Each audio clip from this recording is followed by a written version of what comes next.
Olá, bem-vindos! Estamos chegando nesta segunda-feira com mais aqui na Prudente News 1070 e também na TV Brasileira, mais um programa Entre Linhas. E nós vamos discutir as principais informações dessa segunda e também aquelas que ocorreram no final de semana. Estamos com os nossos comentaristas já preparados para os seus destaques. Então vamos começar com o bem-vindo do Adolfo Padilha. Adolfo, bem-vindo ao nosso programa mais uma vez e vamos lá para o seu destaque de hoje. Boa semana para todos, né? Uma semana aí de luta, saúde, isso que importa. Meu destaque hoje é falar um pouco do Amapá, né? O Amapá hoje é o estado com menos número de vacinados, é o estado que tem menos vacina para a população, e o senador dele é o bonitinho da CPI, o Randolfo Rodrigues, aquele que quer que a gente pague mais IPVAT, né? O seguro que o Bolsonaro quis abaixar o valor e ele foi lá e contestou pela rede. É esse senador, fica fazendo graça na CPI, enquanto o seu estado está lá minguando vacina. Então, todo dia aqui nós vamos trazer um perfil dos membros da CPI do circo para ver que tinha tanta coisa importante para eles estarem cuidando em favor da população e eles estão preocupados com 2022. Vamos lá, então, Divaldo Cerezini, bem-vindo também. Vamos lá para o seu destaque de hoje. Já que estamos no campo da política, então vamos fazer um destaque sobre política também, né? Nós estamos há um ano e alguma coisa das eleições, né? Um pouco menos de um ano e meio, e o que nós vemos é muita gente que deveria estar governando, exercendo seu mandato, construindo as soluções que prometeu em campanha, já começou a fazer a próxima campanha política, sem ter, de fato, construído as soluções que prometeu nas últimas campanhas. E de conto do vigário em conto do vigário, o Brasil continua sem seguir o seu brilhante futuro que poderia ter. Muito bem, então vamos lá para a pauta que nós escolhemos para hoje, começando com esse destaque aqui. Olha, a deputada estadual Janaína Pascoal afirmou ontem, domingo, em uma publicação nas mídias sociais, que não vai participar de movimentos políticos contrários ao presidente da República, Jair Bolsonaro. Segundo a parlamentar, não há chances de estabelecer uma aliança com grupos políticos que pretendem se unir para enfrentar Jair Bolsonaro nas eleições de 2022. Vamos lá, comentando esse assunto, a gente começa com Divaldo Cerezini. É com você, Divaldo. O sentimento da deputada Janaína Pascoal é o sentimento de muitos brasileiros, né? Nós estamos cansados da política que ou passa pano para tudo ou taca pedra em tudo. Então é necessário que a gente construa uma terceira via que tenha propostas para a construção de um novo Brasil, e não uma terceira via que esteja preocupada simplesmente em dizer as coisas erradas que o Lula e o Bolsonaro fizeram. Isso a gente já sabe, tem muita coisa errada que ambos fizeram. E que se nós queremos um país que caminhe para frente de uma maneira sólida, de gente que não fique tacando pedra em qualquer cachorro vira-lata que late, gente preocupada em construir as soluções que o Brasil tanto precisa, nós temos que escolher pessoas sérias para isso, e não gente que fica o tempo inteiro tacando pedra e se aliando a qualquer um. Não se pode construir um projeto de país se aliando a qualquer vagabundo. Então está certa, sim, a deputada, e é isso que a gente espera que aconteça, que a gente tenha propostas para um novo Brasil. Muito bem, vamos lá então, comentando esse assunto. Adolfo Padilha. Adolfo, é com você. Eu acho engraçado falar em terceira via como solução de vários problemas que o Brasil passa, né? O discurso da terceira via é daqueles que ainda não aceitaram até hoje a derrota nas eleições. E esse próprio pessoal que propaga a salvação de uma terceira via é os que mais tacam pedra. É os que mais. Porque a esquerda ela é uma oposição natural. A esquerda, como eu já disse outro dia aqui, ela fez oposição ao Fernando Henrique já em janeiro, quando ele tomou posse, ao Michel Temer, enfim. A esquerda é aqueles cachorrinhos vira-lata que se sente preso, quando você abre o portão, ele não sai para fora. Então vai latir sempre, vai reclamar sempre. O pior é esse pessoal que se diz de centro, que fica com esse discurso que precisamos de uma terceira via. Hoje o Brasil precisa de uma terceira via para quê? O que o governo está fazendo com seus erros, com seus acertos? Será que eles não vêem nada de positivo no governo? Eles vão correr o risco de um retorno de Lula? Eles vão correr o risco de um retorno da esquerda por vaidade política e ideológica? Esse discurso mamado, esse mimimi de dizer que tem a esperança que apareça uma terceira via, não passa de um recalque político de não aceitar o resultado das eleições. Porque na economia o Brasil vem sendo espetacular em plena pandemia, no sentido de seus fatores econômicos da macroeconomia, tanto da microeconomia, estarem aí se expandindo. Se é pelo agronegócio, se a indústria ainda precisa crescer muito, agora não interessa. Agora interessa restabelecer a credibilidade do mercado. E o Brasil faz isso muito bem. Ainda mais quando ele vai para leilões de setores privados, de estatais, e ele tem recordes de arrecadação. Né? Não fez mais ainda, porque o contexto político de Brasília não permitiu, porque lá existe um outro Brasil. É o Brasil de Brasília para Brasília, não o Brasil de Brasil para os brasileiros. Agora, quem não entendeu isso, fica com esse blá, blá, blá, esse mimimi de terceira via. Eu até acho, quanto mais candidato tiver, melhor. Mas se colocar de uma ou outra forma, o Brasil precisa de novos outros candidatos, não de uma terceira via, no sentido de querer dizer que a atual via não serve, com a única certeza que a outra via que quer voltar é corrupta, afundou esse país e está solta justamente porque o sistema e o establishment favorece a quem joga o jogo deles. E tem muita gente dizendo que é a terceira via e joga o jogo deles. Muito bem, vamos lá. Divaldo Cerezini pediu a palavra. Divaldo, é com você. Eu entendo que a atual via ela é melhor do que aquela que nós fomos superadas, e já disse isso aqui inúmeras vezes. O que eu entendo que nós precisamos mudar em relação ao que está é, em primeiro lugar, nós temos governantes que entendam que eles estão lá para servir e não para ser servidos. Em segundo lugar, eu desejo um país que não tenha estatais. Não é uma estatal que favoreça fulano ou ciclano, é que não tenha, porque sempre vai favorecer. Em algum momento, a estatal favoreceu os governos petistas e, nesse momento, tem favorecido o governo Bolsonaro, quando ela deveria favorecer o povo brasileiro. Fora isso, elas colocam no mercado uma barreira para que empresas atuem com eficiência, porque ela sempre vai ter algum subsídio do governo, vai ter sempre algum privilégio do governo. Nós temos, por dentre outros motivos, é importante a gente deixar isso bem claro, mas uma gasolina cara, porque nós não temos concorrência efetiva no campo de produção e distribuição, muito por conta da existência da Petrobras tendo o controle do governo. Nós temos os Correios, que já tiveram uma eficiência danada e que hoje em dia tem deixado a desejar.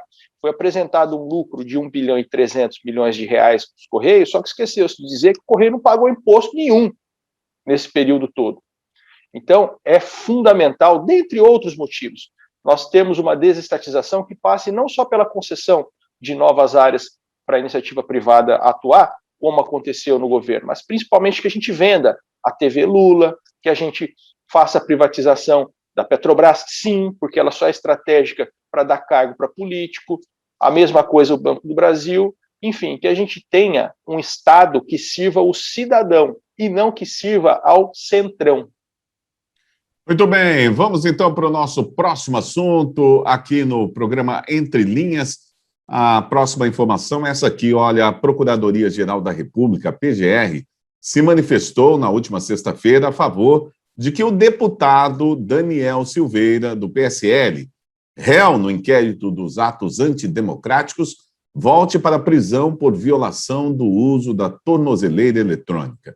Ele foi preso em fevereiro por ataques a ministros do Supremo Tribunal Federal e desde março, meio de março, está no regime domiciliar. Bom, vamos começar com esse assunto comentando Adolfo Padilha. Adolfo, uma pergunta. A PGR não está na mão do governo, do presidente Jair Bolsonaro, e mesmo assim está contra um defensor, vamos dizer assim? É isso? Para aqueles que gostam de dizer que o governo manipula, usa as ferramentas da qual ele tem direito de nomeação, está aí uma resposta clara, né? Vamos dizer o que agora? Ah, foi um vacilo? É a mesma coisa do Cássio Nunes, quando a gente vê ele votando alguma coisa que não nos agrada, a culpa é do Bolsonaro. Quando ele vota alguma coisa que agrada ao governo e seus simpatizantes, é porque ele é vendido ao Bolsonaro. É a narrativa que não se cansa de se alimentar. A Procuradoria-Geral da República devia se preocupar com coisas mais sérias. No caso desse deputado, eu não concordo da forma que ele falou as bobagens deles lá no vídeo, mas a gente não pode esquecer que foi uma aberração jurídica a prisão dele, a forma que ele foi preso, a forma que foi conduzido pelo ministro Moraes. Foi outra aberração jurídica que nós vimos que causa grande insegurança jurídica para o Brasil, algumas atitudes de alguns membros do STF. A gente já cansou de falar disso agora. Mas eu acho que tem preocupações mais sérias para a Procuradoria-Geral da República do que se preocupar com o deputado Daniel, porque ele soltou, ou deixou de soltar, ou não sei, a tornozeleira. Nós temos a Flor de Lis, aquela deputada que matou o marido e continua solta. E quantos exemplos aqui a gente poderia dar que a Procuradoria-Geral da República poderia estar em cima pedindo para voltar para a cadeia? Quantos traficantes que foram soltos, quantos deputados corruptos que estão lá ainda, enfim, tanta coisa mais séria, a gente é obrigado a debater isso aqui no nosso programa. Muito bem, Divaldo, vamos lá. Como é que você vê essa posição aí da Procuradoria-Geral da República? Olha, a Procuradoria-Geral da República está fazendo o seu trabalho, né? Em relação à situação do deputado Daniel, defensor do governo, já há algum tempo eu percebo que o governo deixou o Daniel se virar sozinho, né? Ele foi lá, fez um monte de besteira, falou um monte de besteira, e ele tem que responder na medida das besteiras que falou, e não de maneira exagerada, como eu entendo que também tem acontecido, pelas bobagens que fez. E tem que haver a punição por isso, sim. O deputado Daniel é um deputado que produziu nada, absolutamente nada na condição de deputado, mas no campo eu vou corrigir que no passado eu falava lacração para tudo, e aí o Padilha me lembrou bem, né? Lacração é a turma da esquerda, imitação é os ditos de direita. Então ele esteve sempre muito mais preocupado em imitar do que em trabalhar em favor da população brasileira. E foi deixado de escanteio porque ele significa absolutamente nada para o governo mesmo. Então, por isso que eu entendo que a PGR está sem a interferência do governo nesse caso. Em relação especificamente à posição da PGR, ora, se o cara foi condenado, foi colocado em liberdade, porém com algumas restrições, e ele desrespeita isso, ele está novamente afrontando a população brasileira, continuando a reiterar os atos pelos quais ele já foi condenado. Então tem sim que haver essa punição.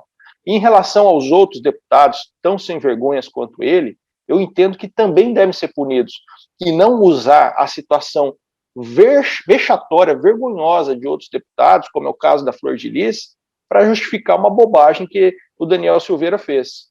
O certo e o errado jamais podem ser relativizados. O certo é certo, o errado é errado, e tudo que é errado tem que ser punido. Muito bem, nós vamos encerrar esse primeiro bloco aqui no Entre Linhas, na TV Brasileira e também na Prudente News 1070. A gente volta já, daqui a pouco. Vamos falar sobre Copa América no Brasil. É daqui a pouquinho aqui no Entre Linhas.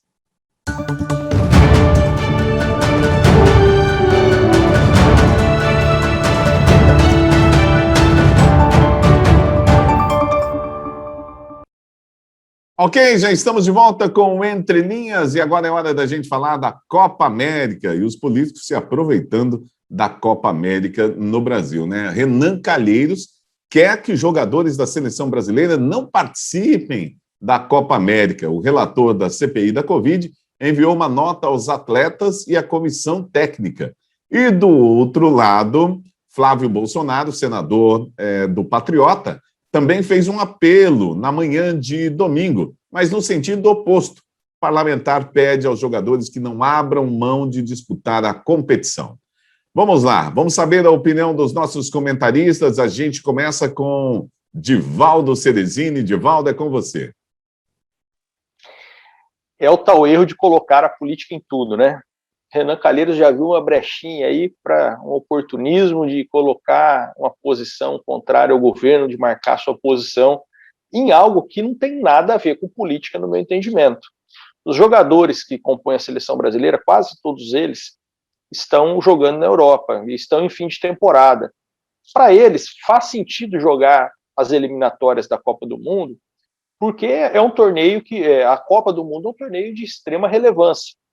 A Copa América, nem tanto. No meu entendimento, o que está pegando aí não tem nada a ver com política, com questão ideológica. O que está pegando é que os jogadores estão em fim de temporada e querem férias. Daqui a pouco também vem as Olimpíadas e nós temos o futebol com uma agenda muito intensa. Tá? Agora, o jogador que vai dizer que não vai jogar a Copa América no Brasil porque vai ter risco de contágio, a grande parte dessa turma, a gente não pode esquecer, sempre esteve enfiado em festinha durante a pandemia, inclusive o Neymar, que está aí em tese contra também essa posição de jogar a Copa América. Foi infectado pelo coronavírus em festinhas como essa, lá em Ibiza, por exemplo. Então, eu entendo que a questão não é, por parte dos jogadores, o fato de jogar a Copa América no Brasil. Né? Não tem um componente político nisso, e sim um componente de estarem em fim de temporada e quererem o seu descanso.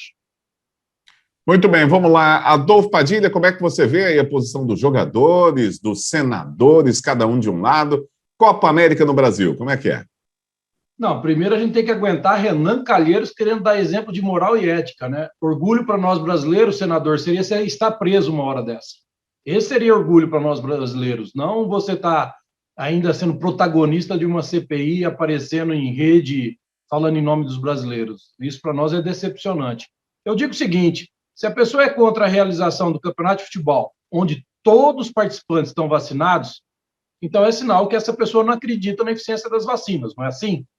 Se é contra a realização de um campeonato de futebol, onde todo mundo vai ser testado, você também não acredita na eficiência dos testes que você vive cobrando para o governo fazer, né? Se ainda é contra a realização desses jogos, que passa por todos os protocolos de saúde, definido por cientistas do mundo todo, pesquisadores, porque está tendo campeonato de futebol no mundo todo, é sinal que você também não acredita na eficiência dos protocolos, que tanto você pede para todo mundo fazer.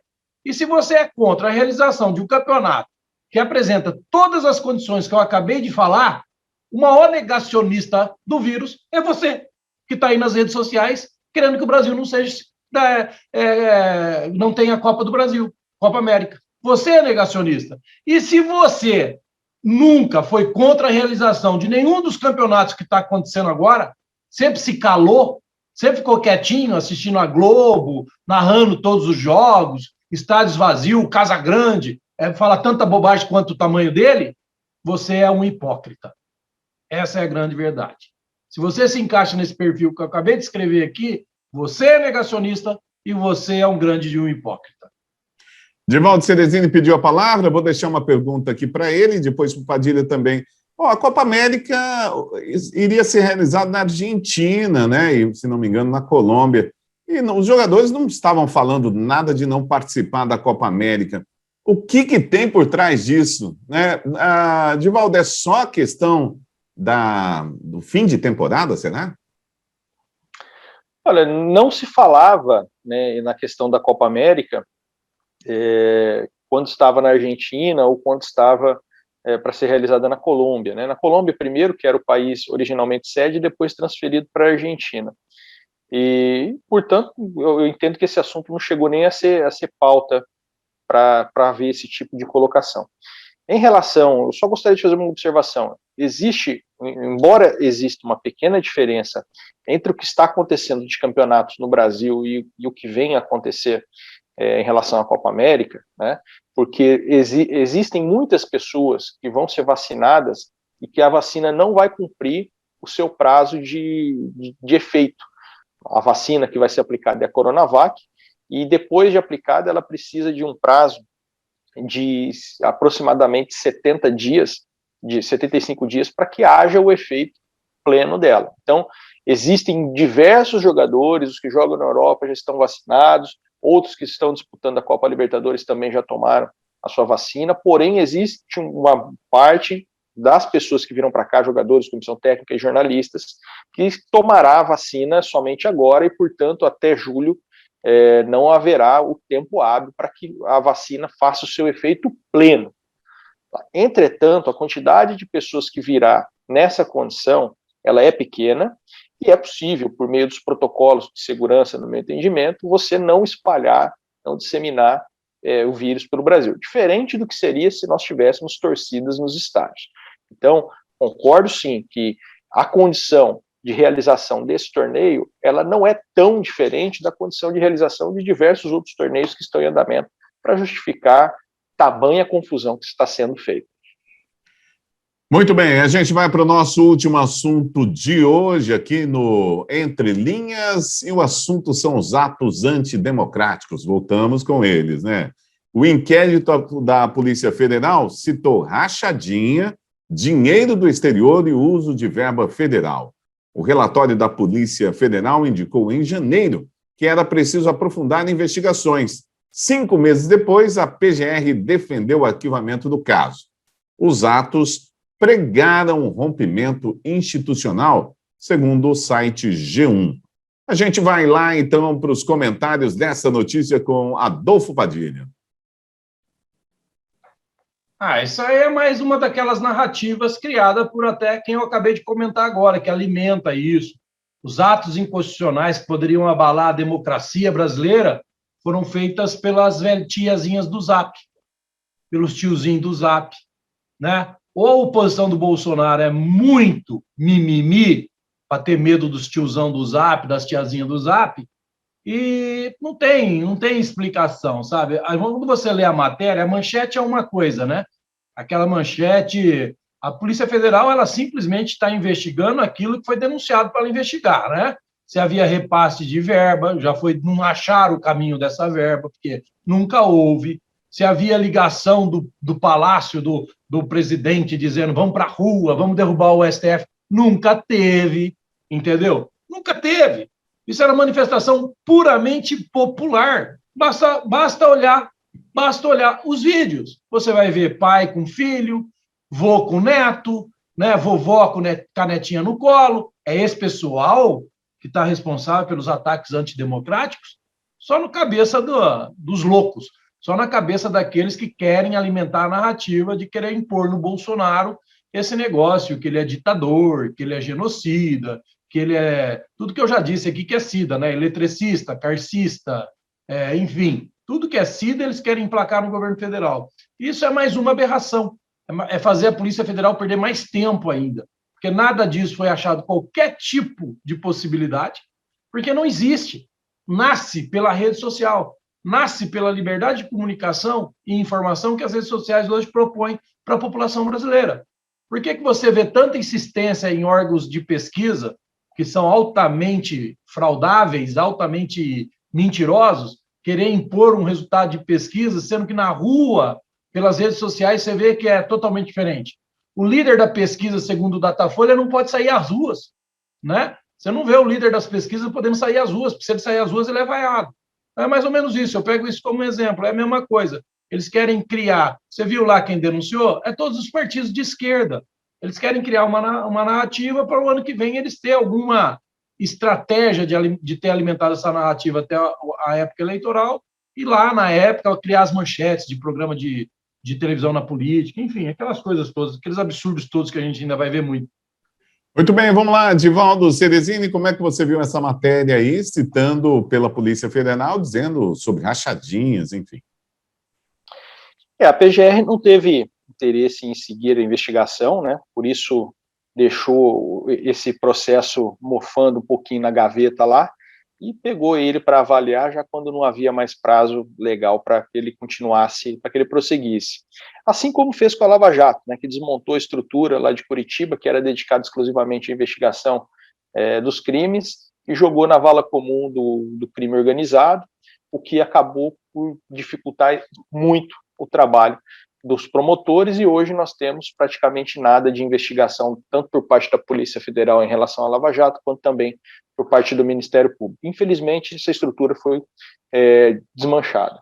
Em relação especificamente a esse caso, a gente observa que existem, sim, ao contrário do que foi dito aqui pelo colega Padilha, linhas de investigação avançadas em relação ao uso das rachadinhas para financiar esses atos, a destinação de recursos de diversos parlamentares para empresas de publicidade ligadas à formação do Partido Aliança e também empresas que foram que construíram blogs. Existe registro de acesso à gestão desses blogs dentro da Câmara dos Deputados, dentro do Palácio do Planalto, dentro da Câmara Municipal do Rio de Janeiro. Então, existem diversos indícios que, no meu entendimento, precisam avançar para que a gente entenda se houve a destinação de dinheiro público para promoção pessoal de políticos, seja esse político quem for. Tal qual a gente criticava no passado, quando a gente tinha lá o financiamento de blogs Dilma Bolada, Carta Capital, Brasil 247, eu também entendo que o financiamento de blogs com esse propósito de promoção pessoal de político jamais deve acontecer com dinheiro público. Então, no meu entendimento, deveria sim ter havido prosseguimento dessas investigações. Muito bem, vamos lá. Adolfo Padilha pediu a palavra. Adolfo, é com você. Se existe tudo isso aí, acho que ele está na função errada, ele devia ir para a Polícia Federal, né? Existe também na cabeça dessa turma aí, Saci Pererê, lobisomem, a Cuca, existe tudo isso. É o que eu tenho para comentar.